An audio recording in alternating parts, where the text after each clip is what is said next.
ਦੋਸਤੋ ਵੇਲੇ ਦੀ ਗੱਲ 'ਚ ਤੁਹਾਡਾ ਬਹੁਤ-ਬਹੁਤ ਸਵਾਗਤ। ਮੈਂ ਤੁਹਾਡਾ ਮੇਜ਼ਬਾਨ ਨਰਿੰਦਰ ਸਿੰਘ। ਭਾਰਤ ਇੱਕ ਜਮਹੂਰੀ ਦੇਸ਼ ਨਹੀਂ ਰਿਹਾ, ਇਹ ਮੈਂ ਨਹੀਂ ਕਹਿ ਰਿਹਾ। ਇੱਕ ਸਵੀਡਨ ਦੀ ਸੰਸਥਾ ਨੇ ਆਪਣੀ ਇੱਕ ਰਿਪੋਰਟ ਦੇ ਵਿੱਚ ਇਹ ਗੱਲ ਕਹੀ ਹੈ ਅਤੇ ਇਸ ਨਾਲ ਸੰਬੰਧਿਤ ਹੋਰ ਕਈ ਮਸਲਿਆਂ ਦੇ ਉੱਤੇ ਅਸੀਂ ਗੱਲਬਾਤ ਕਰਾਂਗੇ। ਸਾਡੇ ਨਾਲ ਨੇ ਉੱਘੇ ਪੱਤਰਕਾਰ ਹਮੀਰ ਸਿੰਘ ਜੀ। ਹਮੀਰ ਜੀ, ਤੁਹਾਡਾ ਸਵਾਗਤ ਹੈ ਜੀ। ਸ਼ੁਕਰੀਆ। ਜਿਵੇਂ ਮੈਂ ਆਪਣਾ ਸਵਾਲ ਕਰ ਹੀ ਦਿੱਤਾ ਕਿ ਭਾਰਤ ਇੱਕ ਜਮਹੂਰੀ ਦੇਸ਼ ਰਿਹਾ ਹੀ ਨਹੀਂ, ਸਵੀਡਨ ਦੀ ਸੰਸਥਾ ਕਹਿ ਰਹੀ। ਇਹ ਕਿਉਂ ਕਿਹਾ ਗਿਆ ਹੈ ਅਤੇ ਇਹਦੇ ਕੀ ਤੱਥ ਨੇ? ਅਸਲ ਦੇ ਵਿੱਚ ਤਾਂ ਇਦੋਂ ਪਹਿਲਾਂ ਵੀ ਇੱਕ ਰਿਪੋਰਟ ਆਈ ਸੀ, ਜਿਹੜੀ ਰਿਪੋਰਟ ਨੇ ਇਹ ਕਿਹਾ ਸੀਗਾ ਕਿ ਭਾਰਤ ਇੱਕ ਅਰਧ ਲੋਕ ਮਤਲਬ ਆਜ਼ਾਦ ਦੇਸ਼ ਹੋ ਗਿਆ, ਸੈਮੀ ਫਰੀ। ਅਸੀਂ ਤਾਂ 47 ਤੋਂ ਆਜ਼ਾਦ ਦੇਸ਼ ਦੀ ਗੱਲ ਕਰਦੇ ਹਾਂ, ਪਰ ਉਹ ਕੈਟਾਗਰੀ 'ਚ ਪਾ ਦਿੱਤਾ ਗਿਆ ਉਸ ਮਾਮਲੇ 'ਚ। ਇਸੇ ਤਰ੍ਹਾਂ ਹੁਣ ਜਿਹੜੀ ਰਿਪੋਰਟ ਜਾਰੀ ਹੋਈ ਹੈ ਸਵੀਡਨ ਦੀ, ਵੀ ਡੈਮ ਕੰਪਨੀ ਨੇ ਇੰਸਟੀਚਿਊਟ ਹੈ, ਉਹ ਹਰ ਸਾਲ ਦੇਸ਼ਾਂ ਦਾ ਜਿਹੜਾ ਇੱਕ ਜਾਇਜ਼ਾ ਲੈਂਦੀ ਹੈ, ਉਹਦੇ ਇੱਕ ਪੈਰਾਮੀਟਰ 'ਚ ਰੱਖੇ ਹੋਏ ਨੇ। ਉਦੋਂ ਬਾਅਦ ਖਾਸ ਤੌਰ 'ਤੇ ਆਹ ਜਿਹੜੀਆਂ ਸਾਰੀਆਂ ਗੱਲਾਂ ਉਹਨੇ ਦੇਖੀਆਂ ਨੇ, ਜਿਹੜਾ UNO the declaration of human rights ਹੈ, ਉਹਦੇ ਨਾਲ ਮੈਚ ਕਰਕੇ, ਜਾਂ ਜਿਸ ਲੈਵਲ ਦੇ ਡੈਮੋਕ੍ਰੇਟਿਕ ਕੰਟਰੀਜ਼ ਫੰਕਸ਼ਨਿੰਗ ਕਰਦੇ ਨੇ ਉਹਨੂੰ ਲੈ ਕੇ ਉਹਨੇ ਇਹ ਕਿਹਾ ਕਿ ਇਹ ਹੁਣ ਭਾਰਤ ਇੱਕ ਜਿਹੜਾ ਇਲੈਕਟੋਰਲ ਡੈਮੋਕ੍ਰੇਟਿਕ ਦੇਸ਼ ਹੁੰਦਾ ਸੀ, ਚੋਣ ਦੇ ਰਾਹੀਂ ਚੋਣਾਂ ਦੀ ਜਮਹੂਰੀਅਤ ਵਾਲਾ ਦੇਸ਼ ਸੀ, ਉਹ ਅਰਿਸਟੋਕਰੇਟ ਦੇਸ਼ ਬਣ ਗਿਆ ਹੈ। ਡੈਮੋਕ੍ਰੇਸੀ ਦੇ ਕੁਲੀਨ ਤੰਤਰ ਮਤ ਕੁਝ ਗਿਣੇ ਚੁਣੇ ਬੰਦਿਆਂ ਦੀ ਤਾਕਤ ਵਾਲਾ ਦੇਸ਼ ਬਣ ਗਿਆ ਹੈ, ਜਿਹੜਾ ਅਸਲ ਦੇ ਵਿੱਚ ਇੱਕ ਅਰਸਤੂ ਦਾ ਨਾ ਇੱਕ ਸਾਈਕਲ ਹੈ ਡੈਮੋਕ੍ਰੇਸੀ ਦਾ, ਕਿ ਪਹਿਲਾਂ ਲੋਕ ਨਿਰੰਕਸ਼ਾਹੀ ਹੁੰਦੀ ਹੈ, ਉਹ ਉਲਟਦੀ ਹੈ, ਫਿਰ ਡੈਮੋਕ੍ਰੇਸੀ ਆ ਜਾਂਦੀ ਹੈ, ਡੈਮੋਕ੍ਰੇਸੀ ਭੀੜ ਤੰਤਰ 'ਚ ਬਦਲ ਜਾਂਦੀ ਹੈ, ਫਿਰ ਕੁਝ ਲੋਕ ਕਬਜ਼ਾ ਕਰ ਲੈਂਦੇ ਨੇ, ਫਿਰ ਉਹ ਕਬਜ਼ੇ ਤੋਂ ਲੋਕ ਲੜਦੇ ਨੇ। ਉਹ ਇੱਕ ਸਾਈਕਲ ਦਾ ਦਿੱਤਾ ਹੋਇਆ। ਉਹਨਾਂ ਦਾ ਇਹ ਮੰਨਣਾ, ਉਹਨਾਂ ਨੇ ਸਾਰੇ ਤੱਥ ਜਿਹੜਾ ਪੈਮਾਨਾ ਦਿੱਤਾ ਗਿਆ ਕਿ ਜਿਹੜੇ ਚੁਣੇ ਹੋਏ ਨੁਮਾਇੰਦੇ ਨੇ, ਜਿਵੇਂ ਉਹ ਲੋਕਾਂ ਪ੍ਰਤੀ ਜਵਾਬਦੇਹ ਨਹੀਂ ਹੁੰਦੇ, ਸੰਵਿਧਾਨ ਪ੍ਰਤੀ ਜਵਾਬਦੇਹ ਨਹੀਂ ਹੁੰਦੇ, ਜਾਂ ਜਿਹੜਾ ਇੱਕ ਕਾਨੂੰਨੀ ਦਾਇਰਾ ਜਵਾਬਦੇਹ ਨਹੀਂ ਹੁੰਦੇ, ਮਨਮਾਨੀ ਚੱਲ ਜਾਂਦੀ ਹੁੰਦੀ ਹੈ। ਉਹਨਾਂ ਨੇ ਇਹੀ ਰਵੀ ਦਿਸ਼ਾ ਦਾ ਵਾਲਾ ਕੇਸ ਦਾ ਵੀ ਜ਼ਿਕਰ ਕੀਤਾ ਹੈ, ਵੱਖ-ਵੱਖ ਟਾਈਪ ਦੇ ਹੋਰ ਕੇਸਾਂ ਦੇ, ਜਿਹੜੇ ਵੀ ਕੋਈ ਜਾਇਜ਼ ਗੱਲ ਜਮਹੂਰੀ ਤਰੀਕੇ ਨਾਲ ਆਪਣੀ ਰੱਖਣੀ ਚਾਹੁੰਦਾ, ਉਹਨਾਂ ਦੇ ਖਿਲਾਫ ਜਿਹੜਾ ਇੱਕ ਮਾਹੌਲ ਉਸ ਲੈਵਲ 'ਤੇ ਬਣ ਜਾਂਦਾ ਹੈ। ਔਰ ਇਸੇ ਤਰੀਕੇ ਦੇ ਨਾਲ ਹੀ ਜਿਹੜੇ ਹੋਰ ਦੁਨੀਆ ਅਤੇ ਦੇਸ਼ 'ਚ ਖਾਸ ਤੌਰ 'ਤੇ ਆ ਕਿਸਾਨ ਅੰਦੋਲਨ ਤੋਂ ਪਹਿਲਾਂ 2019 ਤੋਂ ਪਹਿਲਾਂ ਉਹਨਾਂ ਨੂੰ ਲੱਗਦਾ ਸੀ ਕੈਟਾਗਰਾਈਜੇਸ਼ਨ ਦੇ ਵਿੱਚ ਅਜੇ ਪੱਕੇ ਤੱਥ ਨਹੀਂ ਹੈ। ਉਹ ਕਹਿੰਦੇ 2019 ਤੋਂ ਪੱਕਾ ਹੋ ਗਿਆ ਕਿ ਇਹ ਦੇਸ਼ ਇੱਧਰ ਜਾ ਰਿਹਾ ਹੈ। 2019 ਕਿਉਂ ਇੱਕ ਟਰਨਿੰਗ ਪੁਆਇੰਟ ਹੈ? ਉਦੋਂ 2019 ਇਹ ਸੀ ਕਿ 14 ਦਸੰਬਰ 2019 ਤੋਂ ਇੱਕ ਸ਼ਾਹੀਨ ਬਾਗ ਦੇ ਮੁੱਦੇ ਨੂੰ ਲੈ ਕੇ ਨਾਗਰਿਕ ਸੋਧ ਬਿੱਲ 'ਤੇ ਵੀ ਇੱਕ ਪੀਸਫੁਲ ਅੰਦੋਲਨ ਸੀ। ਉਸੇ ਸਮੇਂ ਜਾਮੀਆ ਮਿਲੀਆ ਇਸਲਾਮੀਆਂ ਦੀਆਂ ਜਿਹੜੀਆਂ ਵਿਦਿਆਰਥਣਾਂ ਅਤੇ ਵਿਦਿਆਰਥੀਆਂ 'ਤੇ ਵੀ ਕੁੱਟਮਾਰ ਹੋਈ ਆਪਣੀ ਗੱਲ ਕਹਿਣ ਦੇ ਲਈ। ਉਸੇ ਦੌਰਾਨ ਹੀ ਫਿਰ ਦਿੱਲੀ ਦੇ ਵਿੱਚ ਇੱਕ ਦੰਗੇ ਵਾਲਾ ਜਿਹੜਾ ਮਾਹੌਲ, ਜਦੋਂ ਟਰੰਪ ਆਉਂਦਾ ਹੈ, ਟਰੰਪ ਦੇ ਵਿੱਚ ਉਹ ਸਾਰਾ ਹੁੰਦਾ, ਉਹ ਪ੍ਰੋਸੈਸ ਸ਼ੁਰੂ ਹੁੰਦੇ ਹੁੰਦੇ ਹੁਣ ਇਹ ਕਿਸਾਨ ਮੋਰਚੇ ਤੱਕ ਦਾ ਇੱਕ ਮਾਹੌਲ ਬਣ ਗਿਆ। ਮੈਂ ਤੁਹਾਨੂੰ ਟੋਕੂੰਗਾ ਥੋੜ੍ਹੀ ਗੱਲ। ਇਹ ਕੀ ਪਹਿਲੀ ਵਾਰ ਆਈ ਹੈ ਵੀ ਇਹਨੂੰ ਮੰਨਿਆ ਨਹੀਂ ਜਾ ਰਿਹਾ ਜਮਹੂਰੀ ਦੇਸ਼, ਇਹ ਰਿਪੋਰਟ ਦੇ ਵਿੱਚ? ਹਾਂ, ਇਹ ਫਸਟ ਟਾਈਮ ਹੈ। ਇਦੋਂ ਪਹਿਲਾਂ ਉਸ ਕੈਟਾਗਰੀ 'ਚ ਕਦੇ ਨਹੀਂ ਸੀ। ਅਤੇ ਮੇਰੇ ਇੱਕ ਸਵਾਲ ਬੜਾ ਜ਼ਹਿਨ 'ਚ ਆ ਰਿਹਾ ਵੀ ਸਾਡੇ ਦੇਸ਼ 'ਚ ਐਮਰਜੈਂਸੀ ਲਾਈ ਸੀ ਸਰਕਾਰ ਨੇ, ਉਦੋਂ ਬਹੁਤ ਤਸ਼ੱਦਦ ਲੋਕਾਂ ਦੇ, ਸਾਰੀਆਂ ਵਿਰੋਧੀ ਧਿਰਾਂ ਜਿਹੜੀਆਂ ਅੱਜ ਇਕੱਠੀਆਂ ਲੜ ਰਹੀਆਂ ਨੇ, ਉਸ ਵੇਲੇ ਕਿਉਂ ਨਹੀਂ ਆਈਆਂ ਰਿਪੋਰਟਾਂ ਜੀ?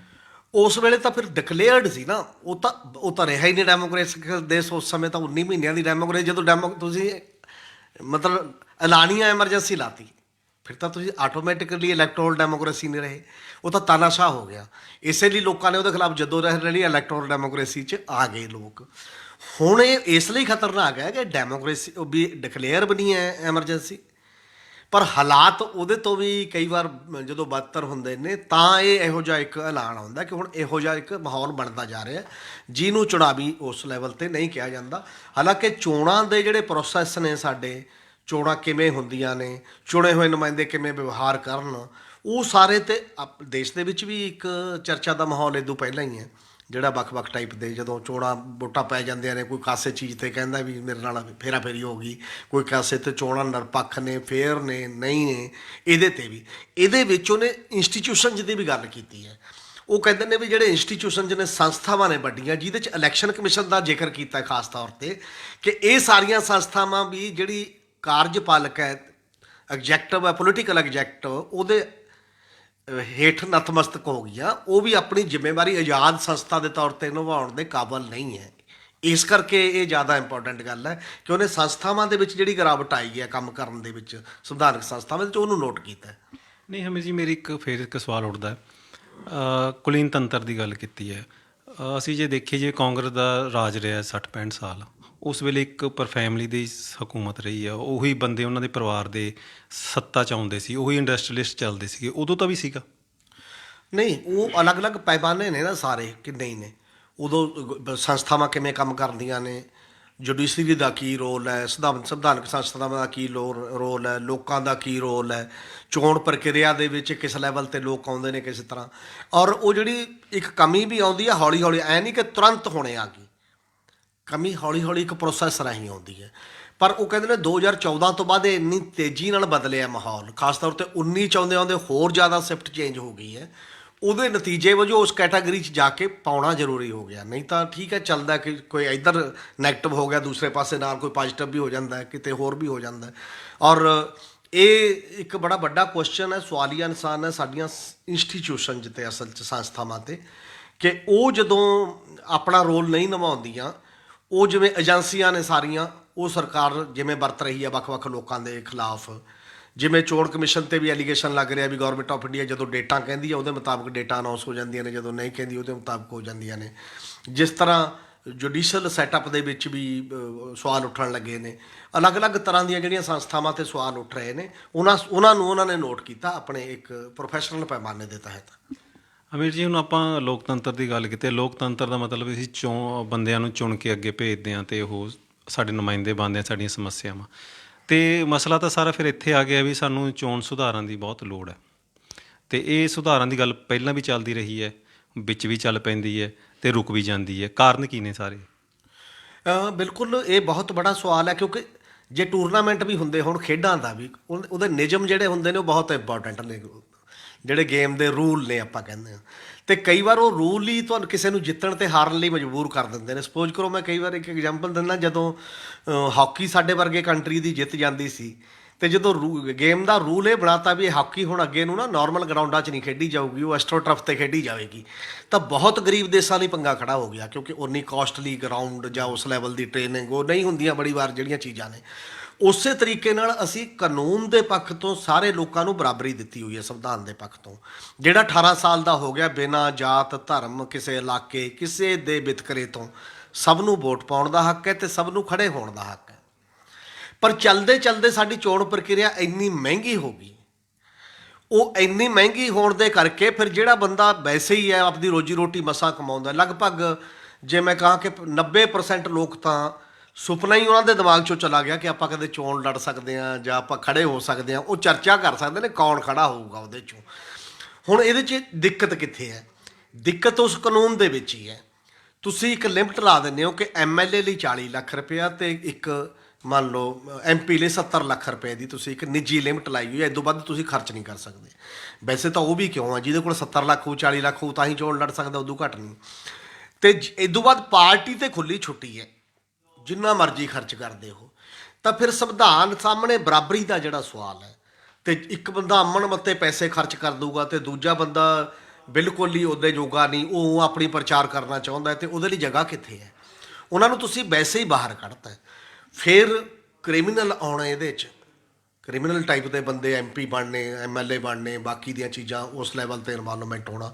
ਫਿਰ ਤੁਸੀਂ ਉਹਨੂੰ ਸਗੋਦਰ ਨੂੰ ਸਪੋਰਟ ਕਰ ਰਹੇ ਹੋ, ਸਪੋਰਟ ਇਹ ਕਰ ਰਹੇ ਹੋ ਤੁਸੀਂ, ਹੁਣ ਇਲੈਕਟੋਰਲ ਬਾਂਡ ਦਾ ਮਾਮਲਾ ਆ ਗਿਆ, ਇਹ ਅਜੇ ਸੁਪਰੀਮ ਕੋਰਟ ਤੱਕ ਮਾਮਲਾ ਗਿਆ ਹੋਇਆ ਕਿ ਇਹ ਸੰਵਿਧਾਨਕ ਗੈਰ ਸੰਵਿਧਾਨਕ ਹੈ ਜੀ, ਕਿਉਂਕਿ ਸਿਆਸੀ ਪਾਰਟੀ ਨੂੰ ਕਿਹੜਾ ਅਦਾਰਾ ਕਿੰਨੇ ਪੈਸੇ ਦਿੰਦਾ ਹੈ ਜੇ ਪਤਾ ਨਹੀਂ ਲੱਗਦਾ ਤਾਂ ਤੁਹਾਡੀ ਜੋਟੀ ਕਾਰਪੋਰੇਟ ਤੇ ਜਿੱਤ ਪਾਰਟੀ ਦੀ ਕਿਵੇਂ ਪਤਾ ਲੱਗੂਗੀ?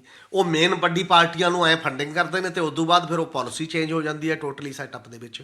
ਇੱਕ ਤਾਂ ਇਹ ਬੜਾ ਕੁਐਸਚਨ ਹੈ ਸਾਡੇ ਸਾਹਮਣੇ। ਦੂਜਾ ਸਵਾਲ ਇਹ ਹੈ ਕਿ ਇਸੇ ਇਲੈਕਟੋਰਲ ਸਿਸਟਮ ਦੇ, ਇਹ ਚੋਣ ਕਮਿਸ਼ਨ ਵੀ ਬੜੀ ਵਾਰ ਚਿੰਤਾ ਦਿਖਾ ਚੁੱਕਾ, ਜਿਹੜਾ ਪੈਸਾ ਹੈ ਅਤੇ ਬਾਹੂਬਲ ਹੈ ਇਹ ਬਹੁਤ ਵੱਡਾ ਸੰਕਟ ਹੈ, ਅਤੇ ਨਸ਼ੇ ਦਾ ਜਿਹੜਾ ਪ੍ਰਚਲਨ ਹੈ ਇਹ ਰੋਕਿਆ ਨਹੀਂ ਜਾ ਰਿਹਾ, ਇਹ ਬੜਾ ਔਖਾ ਕੰਮ ਹੈ। ਹੁਣ ਇਹਦੇ 'ਤੇ ਗੌਰਮੈਂਟ ਆਫ ਇੰਡੀਆ ਨੇ ਇੱਕ ਕਮੇਟੀ ਵੀ ਬਣਾਈ ਸੀ ਡਾਕਟਰ ਮਨਮੋਹਨ ਸਿੰਘ ਵੇਲੇ ਵੀ ਇਹਦੀ ਰਿਪੋਰਟ, ਉਹਦੀ ਰਿਪੋਰਟ ਵਿੱਚ ਹੀ ਤੁੱਥ ਕਰਕੇ ਉੱਥੇ ਹੀ ਹੈ। ਇਹਦੇ 'ਚ 5-6 ਗੱਲਾਂ ਬੜੀਆਂ ਕਲੀਅਰ ਨੇ ਜਿਹੜੀਆਂ ਡੈਮੋਕ੍ਰੇਸੀ ਨੂੰ ਵਧਾਉਣ ਦੇ ਲਈ ਦੁਨੀਆ ਪੱਧਰ 'ਤੇ ਮਾਨਤਾ ਪ੍ਰਾਪਤ ਨੇ। ਜਿਵੇਂ ਡੈਮੋਕ੍ਰੇਸੀ ਦੇ 2 ਅਸੂਲ ਹੁੰਦੇ ਨੇ, ਇੱਕ ਇਨਡਾਇਰੈਕਟ ਡੈਮੋਕ੍ਰੇਸੀ ਹੈ, ਰਿਪਰਜੈਂਟੇਟਿਵ ਟਾਈਪ, ਜਿਹਨੂੰ ਅਸੀਂ ਕਹਿੰਦੇ ਹਾਂ ਅਸੀਂ ਨੁਮਾਇੰਦਿਆਂ ਰਾਹੀਂ ਫੈਸਲੇ ਕਰਾਉਂਦੇ ਹਾਂ। ਇੱਕ ਸਿੱਧੀ ਡੈਮੋਕ੍ਰੇਸੀ ਆ, ਪਾਰਟੀਸਪੇਟਰੀ, ਹਿੱਸੇਦਾਰੀ ਵਾਲੀ ਜਮਹੂਰੀਅਤ, ਜਿੱਥੇ ਲੋਕਾਂ ਨੂੰ ਫੈਸਲਾ ਕਰਨ ਦੀ ਪ੍ਰਕਿਰਿਆ 'ਚ ਅਸੀਂ ਹਿੱਸੇਦਾਰ ਬਣਾਉਂਦੇ ਹਾਂ। ਇਹ ਦੋਨਾਂ ਦਾ ਕੁਝ ਮਿਕਸਚਰ ਕਰਨ ਦਾ ਸਵਾਲ ਹੈ। ਜਿਵੇਂ ਹੁਣ ਇਹ ਕਿਸਾਨਾਂ ਦੇ ਮੁੱਦੇ ਤੇ ਚਰਚਾ ਹੋਈ ਹੈ, ਕਿਉਂਕਿ ਉੱਥੇ ਕਾਨੂੰਨ ਨੇ ਦਰਜ ਕੀਤਾ ਵੀ ਜੇ 10,000 ਬੰਦਾ ਲਿਖ ਕੇ ਦੇ ਦੂਗਾ ਤਾਂ ਚਰਚਾ ਕਰਨੀ ਪਏਗੀ। ਸਾਡੇ ਇਹੋ ਜਿਹੀ ਕੋਈ ਪ੍ਰੋਵੀਜ਼ਨ ਨਹੀਂ ਲੱਖਾਂ ਬੰਦਾ ਲਿਖ ਕੇ ਦੇ ਦੇ। ਸਵਿਟਜ਼ਰਲੈਂਡ ਦਾ ਕਨਸਟੀਟਿਊਸ਼ਨ ਦੇ ਵਿੱਚ ਹੈ ਕਿ ਜੇ 1 ਲੱਖ ਬੰਦਾ ਲਿਖ ਕੇ ਦੇ ਦੇ ਕਿਸੇ ਵੀ ਮੁੱਦੇ ਤੇ ਤਾਂ ਉੱਥੇ ਦੀ ਪਾਰਲੀਮੈਂਟ ਦੀ ਮਜਬੂਰੀ ਹੈ, ਉੱਥੇ ਕਾਨੂੰਨ ਬਣਾਉਣਾ ਪਏਗਾ, ਉੱਥੇ ਗੱਲ ਕਰਨੀ ਪਏਗੀ। ਇਹ ਡੈਮੋਕ੍ਰੇਸੀ ਦੀਆਂ ਲੋਕਾਂ ਦੀ ਇਨਵੋਲਵਮੈਂਟ ਦੀਆਂ ਕੁਝ ਮਿਸਾਲਾਂ ਨੇ, ਔਰ ਇਸੇ ਕਰਕੇ ਕਿੰਨੇ ਹੀ ਕੰਟਰੀਜ਼ ਦੇ ਵਿੱਚ ਦੁਨੀਆ ਦੇ ਵਿੱਚ ਰਾਈਟ ਟੂ ਰੀਕਾਲ ਹੈ ਕਿ ਜੇ ਤੁਹਾਡੇ ਤੋਂ ਗਲਤ ਨੁਮਾਇੰਦਾ ਚੁਣਿਆ ਗਿਆ ਜਾਂ ਅੱਗੇ ਜਾ ਕੇ ਚੁਣੇ ਜਾਣ ਤੋਂ ਬਾਅਦ ਉਹ ਬਦਲ ਗਿਆ, ਚਾਹੇ ਉਹ MLA ਹੈ ਚਾਹੇ ਉਹ MP ਹੈ, ਤਾਂ ਉਸ ਕਨਸਟੀਟਿਊਐਂਸੀ ਦੇ ਬੰਦੇ ਉਹਨੂੰ ਹਟਾ ਸਕਦੇ ਨੇ, ਵਾਪਸ ਬੁਲਾ ਸਕਦੇ ਨੇ। ਸਾਡੇ ਉਲਟ ਹੈ। ਸਾਡੇ ਉਲਟ ਕੀ ਹੈ ਕਿ ਜੇ ਤੂੰ ਇੱਕ ਵਾਰ ਚੁਣਿਆ ਗਿਆ, ਤੂੰ ਪਾਰਟੀ ਦੇ ਵਿਪ ਦੇ ਖਿਲਾਫ ਗੱਲ ਨਹੀਂ ਕਰ ਸਕੇਗਾ। ਹਰਿਆਣੇ ਦਾ ਕੱਲ੍ਹ ਹੀ ਹੋ ਕੇ ਹਟਿਆ, ਆਪਣੇ ਸਾਹਮਣੇ ਹੈ। ਉਹਦੇ ਹਲਕੇ ਦੇ ਲੋਕ ਚਾਹੇ ਉਹਨੂੰ ਵਾਰ-ਵਾਰ ਕਹੀ ਜਾਣ ਵੀ ਨਹੀਂ ਤੈਨੂੰ ਐਂ ਵੋਟ ਪਾਉਣੀ ਚਾਹੀਦੀ ਹੈ, ਤੇ ਪਾਰਟੀ ਨੇ ਕਿਹਾ ਵੀ ਆਪਾਂ ਸਰਕਾਰ ਬਚਾਉਣੀ ਹੈ, ਤਾਂ ਲੋਕਤੰਤਰ ਹੋਇਆ ਜਾਂ ਪਾਰਟੀ ਦਾ ਕੁਲੀਨ ਤੰਤਰ ਹੋਇਆ? ਲੋਕਤੰਤਰ ਇਹ ਹੈ ਕਿ ਉਹ ਬੰਦੇ ਆਪਣੇ ਹਲਕੇ ਦੇ ਜਿਨ੍ਹਾਂ ਨੇ ਉਹਨੂੰ ਚੁਣਿਆ ਉਹ ਵੋਟਰਾਂ ਤੋਂ ਪੁੱਛੇ ਤੇ ਵੋਟਰ ਜੋ ਕਹਿਣ ਉਹਦੇ ਮੁਤਾਬਕ ਸਟੈਂਡ ਲਵੇ ਅਸੈਂਬਲੀ ਤੇ ਪਾਰਲੀਮੈਂਟ ਦੇ ਵਿੱਚ। ਸਾਡੇ ਤੋਂ ਉਲਟ ਤੰਤਰ ਚੱਲ ਪਿਆ। ਦਲ ਬਦਲੀ ਵਿਰੋਧੀ ਕਾਨੂੰਨ ਖਾਸ ਤੌਰ ਤੇ ਜਦੋਂ ਦਾ ਇਹ ਬਣਿਆ ਇੰਨਾ ਸਖਤ, ਇਹਨੇ ਸਾਰੇ MLA MP ਜੇ ਬਾਕੀ ਲੋਕਾਂ ਨੂੰ ਇੱਕ ਇਹੋ ਜਿਹੇ ਲੈਵਲ ਦਾ ਵਧੂਆ ਮਜ਼ਦੂਰ ਬਣਾਤਾ ਕਿ ਉਹ ਇੰਡੀਪੈਂਡੈਂਟ ਤੌਰ ਤੇ ਪਾਰਟੀਆਂ ਦੇ ਵਿੱਚ ਛਟਪਟਾ ਸਕਦੇ ਨੇ, ਪਰ ਆਪਣੀ ਗੱਲ ਨਹੀਂ ਕਹਿ ਸਕਦੇ, ਆਪਣੀ ਵੋਟ ਨਹੀਂ ਉਸ ਲਿਹਾਜ਼ ਦੇ ਨਾਲ ਪਾ ਸਕਦੇ। ਇਸੇ ਤਰ੍ਹਾਂ ਸਟੇਟ ਫੰਡਿੰਗ ਆਫ ਇਲੈਕਸ਼ਨ ਦਾ ਇੱਕ ਪ੍ਰੋਸੈਸ ਚੱਲਿਆ ਸੀ ਕਿ ਨਿੱਜੀ ਖਰਚ ਬੰਦ ਹੀ ਕਰ ਦੇਣਾ ਚਾਹੀਦਾ। ਇਦੋਂ ਪਹਿਲਾਂ ਹੀ ਸਰਕਾਰ ਸਾਰੇ ਖਰਚ ਕਰ ਰਹੀ ਹੈ, ਕੇਵਲ ਪ੍ਰਚਾਰ ਦਾ ਖਰਚ ਬਚਦਾ, ਬਾਕੀ ਸਾਰਾ ਟੋਟਲ ਖਰਚ ਪ੍ਰਬੰਧਕ ਸਰਕਾਰ ਕਰਦੀ ਹੈ। ਤਾਂ ਕਿਉਂ ਨਾ ਸਰਕਾਰ ਇੱਕ ਐਸੀ ਮੈਨੇਜਮੈਂਟ ਬਣਾ ਦੇ ਕਿ ਹਲਕਾ ਵਾਈ ਸਾਰੇ ਬੰਦਿਆਂ ਦੀ ਗੱਲ ਸਾਂਝੀਆਂ ਸਟੇਜਾਂ ਤੋਂ, ਜਿਵੇਂ ਅਮਰੀਕਾ ਦੇ ਵਿੱਚ ਵੀ ਡਿਬੇਟ ਹੋ ਜਾਂਦੀ ਹੈ, ਬਾਕੀ ਵੀ ਸਾਡੇ ਚਲੋ TV ਡਿਬੇਟ ਕੱਲੀ ਨਾ ਮੰਨੋ, ਹਲਕੇ ਦੇ ਵਿੱਚ ਵੀ ਭੇਜ ਦਿਓ ਇਕੱਠੇ ਕਰਕੇ ਬੰਦੇ ਕਿ ਜਾਓ ਆਪੋ ਆਪਣੀ ਗੱਲ ਦੱਸ ਦਿਓ, ਤੇ ਜਿਹਦੇ ਨਾਲ ਦੁਸ਼ਮਣੀ ਵੀ ਘਟੇਗੀ ਔਰ ਕੁਝ ਟੈਲੈਂਟਡ ਬੰਦੇ ਵੀ ਅੱਗੇ ਆਉਣਗੇ। ਪਹਿਲਾਂ ਹੀ ਸਾਬਤ ਵੀ ਹੋ ਜਾਏਗਾ ਕਿ ਇਹ ਬੰਦਿਆਂ ਨੂੰ ਪਤਾ ਕੀ ਹੈ ਅਸੈਂਬਲੀ ਪਾਰਲੀਮੈਂਟ 'ਚ ਜਾਣ ਦਾ ਜਾਂ ਨਹੀਂ ਜਾਣ ਦਾ, ਉਹ ਸਵਾਲ ਵੀ ਹੈ। ਔਰ ਇੱਕ ਹੋਰ ਡੈਮੋਕ੍ਰੇਸੀ ਦਾ ਸਾਡੇ ਕੁਐਸਚਨ ਇਹ ਹੈ ਕਿ ਜਿਹੜੀ ਪ੍ਰਪੋਰਸ਼ਨਲ ਰਿਪਰਜੈਂਟੇਸ਼ਨ ਹੈ, ਅਨੁਪਾਤਕ ਪ੍ਰਤੀਨਿਧਤਾ, ਸਾਡੇ ਅੱਜ ਤੱਕ ਵੀ ਮੋਦੀ ਸਰਕਾਰ ਵੀ ਬਹੁਗਿਣਤੀ ਦੀ ਸਰਕਾਰ ਨਹੀਂ ਬਣਦੀ। ਮੈਕਸਿਮਮ 40% ਤੱਕ ਵਾਲੀ ਬਣੀ ਹੈ, 60% ਲੋਕ ਉਹਦੇ ਖਿਲਾਫ ਹੁੰਦੇ ਨੇ, ਹਮੇਸ਼ਾ ਹੀ ਵੋਟ ਪਾਉਂਦੇ ਨੇ। ਜਰਮਨ ਨੇ ਇੱਕ ਮਾਡਲ ਡਿਵੈਲਪ ਕੀਤਾ ਹੈ ਸਾਡੇ ਮੁਕਾਬਲੇ, ਕਿਉਂਕਿ ਇੱਕ ਇਕੱਲੇ ਬੰਦੇ ਚੁਣੇ ਜਾਂਦੇ ਨੇ, 50% ਸੀਟਾਂ ਉਹਦੀਆਂ ਅਨੁਪਾਤਕ ਪ੍ਰਤੀਨਿਧਤਾ ਦੇ ਆਧਾਰ ਤੇ ਆਉਂਦੀਆਂ ਨੇ। ਜੇ ਕਿਸੇ ਬੰਦੇ ਨੇ ਨੂੰ 50 ਲੱਖ ਵੀ ਵੋਟ ਪਈ ਹੈ ਪਾਰਟੀ ਨੂੰ ਕਿਸੇ ਨੂੰ, ਤਾਂ ਉਹਦੇ 2 ਜਾਂ 4 ਨੁਮਾਇੰਦੇ ਚਲੇ ਜਾਂਦੇ ਨੇ। ਲੋਕਾਂ ਦੀ ਵਿਲ ਜਿਹੜੀ ਹੈ ਉਹ ਪਾਰਲੀਮੈਂਟਾਂ 'ਚੋਂ ਪ੍ਰਗਟ ਹੁੰਦੀ ਹੈ ਜਾਂ ਅਸੈਂਬਲੀਆਂ 'ਚੋਂ ਪ੍ਰਗਟ ਹੁੰਦੀ ਹੈ ਕਿ ਸਾਰੇ ਲੋਕਾਂ ਦੀ ਨੁਮਾਇੰਦਗੀ ਹੈ। ਇਸੇ ਤਰ੍ਹਾਂ ਕੁਝ ਐਸੇ ਸਵਾਲ ਨੇ, ਚੋਣ ਮੈਨੀਫੈਸਟੋ ਦਾ ਸਵਾਲ ਹੈ ਸਾਡੇ, ਜੋ ਮਰਜ਼ੀ ਵਾਅਦੇ ਕਰਕੇ ਚਲੇ ਗਏ, ਘਰ ਘਰ ਰੁਜ਼ਗਾਰ, ਸਮੁੱਚਾ ਕਰਜ਼ਾ ਮਾਫ, 2 ਕਰੋੜ ਨੌਕਰੀਆਂ, ਨਹੀਂ ਪੂਰੀਆਂ ਕਰਦੇ ਤਾਂ ਕੋਈ ਲੀਗਲ ਪ੍ਰੋਬਲਮ ਨਹੀਂ ਹੈ। ਇਹ ਕਿਉਂ ਲੀਗਲ ਡਾਕੂਮੈਂਟ ਨਾ ਹੋਵੇ, ਕਿਉਂ ਉਸ ਲੈਵਲ 'ਤੇ ਨਾ? ਇਹ ਸਾਰੀਆਂ ਗੱਲਾਂ ਲੋਕਾਂ ਦੀ ਇੰਪਾਵਰਮੈਂਟ। ਇਸੇ ਤਰ੍ਹਾਂ ਨੁਮਾਇੰਦੇ ਚੁਣਨ ਦਾ ਸਵਾਲ ਹੈ, ਉਮੀਦਵਾਰ। ਜੇ ਬਾਕੀ ਕਿੰਨੇ ਹੀ ਦੇਸ਼ਾਂ ਦੇ ਵਿੱਚ ਹੇਠੋਂ ਪ੍ਰਾਇਮਰੀਜ਼ ਹੋ ਕੇ ਆਪਣੀ ਪਾਰਟੀ ਅੰਦਰੋਂ ਜਦੋਜਹਿਦ ਕਰਕੇ ਬੰਦਾ ਉਮੀਦਵਾਰ ਬਣਦਾ ਹੈ, ਤਾਂ ਸਾਡੇ ਬੰਦਾ ਚੰਡੀਗੜ੍ਹ ਤੇ ਦਿੱਲੀ ਤੋਂ ਆਉਂਦਾ ਹੈ। ਸਾਡੇ ਤਾਂ ਹਲਕਾ ਹੋਵੇ ਨਾ ਹੋਵੇ, ਨਾ ਪਾਰਟੀ ਨੂੰ ਕੋਈ ਪੁੱਛਦਾ ਨਾ ਕਿਸੇ ਨੂੰ। ਪਾਰਟੀ ਦੇ ਉਹਨਾਂ ਵਰਕਰਾਂ 'ਚੋਂ ਕਿਉਂ ਨਾ ਚੁਣਿਆ ਜਾਵੇ ਬੰਦਾ ਜਿਹੜਾ ਕਹਿੰਦਾ ਕਿ ਪਾਰਟੀਆਂ ਵਰਕਰ, ਉਹ ਦਿੱਤੇ ਉੱਥੇ ਵਰਕਰਾਂ ਦੀ ਵੀ ਪੁੱਗਤ ਬਣੇਗੀ, ਉੱਥੇ ਲੋਕਾਂ ਦੀ ਵੀ ਪੁੱਗਤ ਬਣੇਗੀ। ਇਹ ਜਿਹੜੇ ਚੋਣ ਸੁਧਾਰਾਂ ਦਾ ਵੱਡਾ ਵਿਆਪਕ ਮੁੱਦਾ ਹੈ, ਇਹ ਮੁੱਦਾ ਡੈਮੋਕ੍ਰੇਸੀ ਨੂੰ ਬਚਾਉਣ ਦਾ ਬਹੁਤ ਬੜਾ ਮੁੱਦਾ, ਘੱਟੋ ਘੱਟ ਇਲੈਕਟੋਰਲ ਡੈਮੋਕ੍ਰੇਸੀ ਨੂੰ ਬਚਾਉਣ ਦਾ ਇਹ ਮੁੱਦਾ ਹੋ ਸਕਦਾ। ਪਤਾ ਨਹੀਂ ਕਿਉਂ ਇਹ ਸਾਡੀਆਂ ਸਿਆਸੀ ਪਾਰਟੀਆਂ ਦਾ ਏਜੰਡਾ ਨਹੀਂ ਬਣ ਰਿਹਾ, ਤੇ ਨਾ ਹੀ ਬਾਕੀ ਦੇ ਕਿਤੇ ਲੋਕਾਂ ਦੇ ਵਿੱਚ ਬਹੁਤ ਵੱਡੀ ਡਿਬੇਟ ਹੋ ਰਹੀ ਹੈ। ਤੇ ਹਮੀ ਜੀ, ਤੁਹਾਨੂੰ ਲੱਗਦਾ ਵੀ ਚੋਣ ਸੁਧਾਰਾਂ ਦੇ ਵਿੱਚ ਜੇ ਲੋਕਾਂ ਦੀ ਗੱਲ ਸਰਕਾਰ ਨਹੀਂ ਸੁਣ ਰਹੀ, ਤਾਂ ਜਿਹੜਾ ਚੋਣ ਕਰਾਉਂਦਾ ਕਮਿਸ਼ਨ ਹੈ ਉਹਦੀ ਗੱਲ ਤਾਂ ਸੁਣਨੀ ਚਾਹੀਦੀ ਉਹਨੂੰ? ਨਹੀਂ, ਮੈਂ ਬਿਲਕੁਲ ਸੁਣਨੀ ਚਾਹੀਦੀ ਹੈ ਉਹਦੀ ਗੱਲ, ਪਰ ਕਮਿਸ਼ਨ ਵੀ ਬੰਨਿਆ, ਇਹ ਕਾਨੂੰਨ ਦੀਆਂ ਗੱਲਾਂ ਨੇ ਕੁਝ ਤਾਂ। ਪਹਿਲੀ ਗੱਲ ਤਾਂ ਕਮਿਸ਼ਨ ਜਿੰਨਾ ਉਹਦੇ ਕੋਲ ਅਧਿਕਾਰ ਹੈ ਇਹਨਾਂ ਦਿਨਾਂ 'ਚ ਪਿਛਲੇ ਸਾਲਾਂ ਤੋਂ ਉਹਨੂੰ ਵੀ ਸਰੈਂਡਰ ਕਰਦਾ ਜਾ ਰਿਹਾ। ਇਸ ਕਰਕੇ ਹੀ ਸਵਾਲ ਇਹ ਪੈਦਾ ਹੋ ਰਹੇ ਨੇ ਕਿ ਕਮਿਸ਼ਨ ਵੀ ਅਸਰਟ ਨਹੀਂ ਕਰਦਾ। ਜਿਵੇਂ ਹੁਣ ਸਵਾਲ ਇਹ ਹੈ ਕਿ ਕਿਹੜੀਆਂ ਡੇਟਾਂ ਹਕੀਕਤ ਦੇ ਮੁਤਾਬਕ ਅਨਾਉਂਸ ਕਰਨੀਆਂ ਨੇ, ਕਮਿਸ਼ਨ ਨੇ ਕਰਨੀਆਂ ਨੇ। ਜਿੰਨਾ ਟੋਟਲ ਪ੍ਰਸ਼ਾਸਨਿਕ ਤੰਤਰ ਹੈ, ਜਿੱਥੇ ਚੋਣਾਂ ਹੁੰਦੀਆਂ ਨੇ ਉਹ ਕਮਿਸ਼ਨ ਦੇ ਅਧੀਨ ਆ ਜਾਂਦਾ ਉਸ ਤੋਂ ਬਾਅਦ, ਤਾਂ ਫੇਅਰ ਇਲੈਕਸ਼ਨ ਕਰਾਉਣ ਦੇ ਵਾਸਤੇ। ਤੇ ਉੱਥੇ ਜੇਕਰ ਉਹ ਆਪਣਾ ਰੋਲ ਪ੍ਰੋਪਰ ਤਰੀਕੇ ਦੇ ਨਾਲ ਕਰਦਾ, ਕਮਿਸ਼ਨ ਦੀ ਇਹ ਜ਼ਿੰਮੇਵਾਰੀ ਹੈ। ਪਰ ਕੁਝ ਚੀਜ਼ਾਂ ਨੇ ਜਿਹੜੀਆਂ ਉਹ ਕਮਿਸ਼ਨ ਦੇ ਦਾਇਰੇ ਤੋਂ ਬਾਹਰ ਨੇ, ਔਰ ਕਮਿਸ਼ਨ ਨੇ ਵੀ ਬੜੇ ਲੰਮੇ ਸਮੇਂ ਤੋਂ ਲੈ ਕੇ 2001 ਤੋਂ ਲੈ ਕੇ ਲਗਾਤਾਰ ਰეკਮੈਂਡੇਸ਼ਨਸ ਗਵਰਨਮੈਂਟ ਨੂੰ ਭੇਜੀਆਂ ਹੋਈਆਂ ਨੇ ਪਾਰਲੀਮੈਂਟ ਨੂੰ ਕਿ ਆਹ ਕਾਨੂੰਨੀ ਤੌਰ ਤੇ ਹੋ ਜਾਣਾ ਚਾਹੀਦਾ ਹੈ। ਔਰ ਪਾਰਲੀਮੈਂਟ ਦੇ ਵਿੱਚ ਵੱਖ-ਵੱਖ ਸਰਕਾਰਾਂ ਆਈਆਂ, ਵੱਖ-ਵੱਖ ਪਾਰਟੀ ਦੀਆਂ, ਉਹ ਠੰਡੇ ਬਸਤੇ 'ਚ ਪਈਆਂ ਨੇ ਉਹ ਸੋਧਾਂ, ਜਿਹੜੀਆਂ ਸੋਧਾਂ ਕਾਨੂੰਨ ਦੇ ਮੁਤਾਬਕ ਕਰਨ ਵਾਲੀਆਂ ਨੇ। ਹੁਣ ਜੇਕਰ ਰਾਈਟ ਟੂ ਰੀਕਾਲ ਦੇਣਾ, ਇਹ ਕਾਨੂੰਨ ਦਾ ਮਾਮਲਾ ਹੈ। ਜੇ ਸਟੇਟ ਫੰਡਿੰਗ ਹੋਣੀ ਹੈ, ਕਾਨੂੰਨ ਦਾ ਮਾਮਲਾ ਹੈ। ਜੇ ਲੋਕਾਂ ਦੀ ਪ੍ਰਕਿਰਿਆ ਉਮੀਦਵਾਰ ਚੁਣਨ ਦੀ ਬਦਲਣੀ ਹੈ, ਕਾਨੂੰਨ ਦਾ ਮਾਮਲਾ ਹੈ। ਇਹਦੇ 'ਚ ਕਾਨੂੰਨੀ ਤਰੀਕਿਆਂ ਦੀਆਂ ਤਬਦੀਲੀਆਂ ਦਾ ਸਵਾਲ ਹੈ। ਹਾਂ, ਸਵਾਲ ਇਹ ਹੈ ਕਿ ਜਦੋਂ ਏਜੰਡਾ ਲੱਗ ਕੇ ਵੱਡਾ ਅੰਦੋਲਨ ਕੋਈ ਹੋਵੇ, ਜੇਕਰ ਕੋਈ ਉਮੀਦ ਹੁਣ ਅੱਜ ਕੱਲ੍ਹ ਦੇਖੀ ਜਾਂਦੀ ਹੈ, ਜਿਹੜਾ ਕਿਸਾਨ ਅੰਦੋਲਨ ਹੈ ਬੜੇ ਵੱਡੇ ਪੱਧਰ ਤੇ ਇਹਨੇ ਇੱਕ ਗੱਲ ਸਾਬਤ ਕਰਤੀ, ਲੋਕਾਂ ਨਾਲ ਵਿਤਕਰਾ ਪਹਿਲਾਂ ਵੀ ਬਥੇਰਾ ਹੁੰਦਾ, ਬੇਇਨਸਾਫੀਆਂ ਪਹਿਲਾਂ ਵੀ ਬਥੇਰੀਆਂ ਹੁੰਦੀਆਂ ਨੇ, ਪਰ ਇਹ ਜਚਾਉਣ 'ਚ ਕਾਮਯਾਬ ਹੋ ਗਿਆ ਕਿ ਤੁਹਾਡੇ ਨਾਲ ਹੋ ਰਹੀ ਹੈ। ਔਰ ਇਹ ਜਚਾਉਣ 'ਚ ਕਾਮਯਾਬ ਹੋ ਗਿਆ ਤਾਂ ਆਟੋਮੈਟਿਕਲੀ ਐਡੇ ਐਡੇ ਸਵਾਲ ਦੁਨੀਆ ਤੇ ਉੱਠਣ ਲੱਗੇ ਕਿ ਦੇਸ਼ ਦੇ ਢਾਂਚੇ ਤੇ ਸਵਾਲ ਖੜੇ ਹੋ ਗਏ। ਇਹ ਏਜੰਸੀਆਂ ਇਹ ਸਾਰੀਆਂ ਗੱਲਾਂ ਨੂੰ ਬਾਚ ਕਰਕੇ ਹੀ ਉਹ ਗੱਲ ਕਰ ਰਹੀਆਂ ਨੇ ਨਾ, ਇਹ ਤੋਂ ਬਿਨਾਂ ਤਾਂ ਨਹੀਂ ਹੈ। ਔਰ ਇਹਦੇ ਨਾਲ ਜਿਹੜੀ ਸਾਖ ਨੂੰ ਵੱਟਾ ਲੱਗਦਾ ਬਾਕੀ ਹੈ, ਫਿਰ ਤਾਂ ਇੱਕ ਨਵੀਂ ਵਰਤਾਂਤ ਸ਼ੁਰੂ ਹੁੰਦਾ ਚਰਚਾ ਦਾ। ਫਿਰ ਵੀ ਜੇ ਇਹ ਸਵਾਲ ਤੱਕ ਅਸੀਂ ਚਲੇ ਗਏ ਤਾਂ ਫਿਰ ਇਹਦਾ ਇਲਾਜ ਕੀ ਹੈ? ਤਾਂ ਇਲਾਜ 'ਚ ਉਹ ਡੈਮੋਕ੍ਰੇਸੀ ਦੀ ਡਿਬੇਟ ਆਊਗੀ। ਉਹ ਡੈਮੋਕ੍ਰੇਸੀ ਦੀ ਡਿਬੇਟ ਦੇ ਵਿੱਚੋਂ ਫਿਰ ਇਹ ਚੀਜ਼ਾਂ ਸਾਡੇ ਕੋਲ ਇੱਕ ਜੇ ਹਾਂ ਪੱਖ ਹੈ ਇਸ ਦੇਸ਼ ਦੇ ਵਿੱਚ, ਅਜੇ ਵੀ ਮੇਰਾ ਖਿਆਲ ਹੈ ਲੋਕ ਇੰਨਾ ਜ਼ਿਆਦਾ ਨਹੀਂ ਮਤਲਬ ਨਾ ਬੇਸਮਝ ਹੋਏ ਨੇ ਤੇ ਨਾ ਉਹਨਾਂ ਦੀ ਦਲੇਰੀ ਮਰੀ ਹੈ ਕਿ ਅਸੀਂ ਜਮਹੂਰੀਅਤ ਨੂੰ ਬਚਾਉਣ ਲਈ ਕੁਝ ਵੱਡੇ ਅੰਦੋਲਨਾਂ 'ਚ ਪੈ ਸਕਦੇ ਹਾਂ। ਔਰ ਉਹ ਅੰਦੋਲਨ ਲੋਕਾਂ ਦਾ ਭਰੋਸਾ ਜਿੱਤਦੇ ਨੇ ਤੇ ਉਹ ਭਰੋਸਾ ਆਉਣ ਵਾਲੇ ਦਿਨਾਂ ਦੇ ਵਿੱਚ ਤਬਦੀਲੀ ਦਾ ਇੱਕ ਰਸਤਾ ਦਿਖਾਉਂਦਾ ਹੈ। ਇਹਦੇ 'ਚ ਜਮਹੂਰੀਅਤ ਵੀ ਫੈਲੂਗੀ ਤੇ ਇਹਦੇ 'ਚ ਜਦੋਂ ਜਮਹੂਰੀਅਤ ਫੈਲੇਗੀ ਓਵਰਆਲ, ਤਾਂ ਡੈਮੋਕ੍ਰੈਟਿਕ ਸੈਟਅਪ ਦੇ ਵਿੱਚ ਜਿਹੜੀ ਚੋਣ ਪ੍ਰਣਾਲੀ ਹੈ ਉਹਦੇ ਤੇ ਵੀ ਸਵਾਲ ਉੱਠਣਗੇ, ਉਹ ਵੀ ਤਬਦੀਲ ਹੋਣ ਵੱਲ ਚੱਲੇਗੀ ਮੇਰੇ ਖਿਆਲ। ਬਹੁਤ ਬਹੁਤ ਸ਼ੁਕਰੀਆ ਅਮੀਰ ਜੀ। ਦੋਸਤੋ, ਸੁਧਾਰ ਦੀ ਗੁੰਜਾਇਸ਼ ਹਮੇਸ਼ਾ ਰਹਿੰਦੀ ਹੈ, ਆਸ ਰੱਖੋ ਇਹ ਵੀ ਹੋਣਗੇ। ਧੰਨਵਾਦ।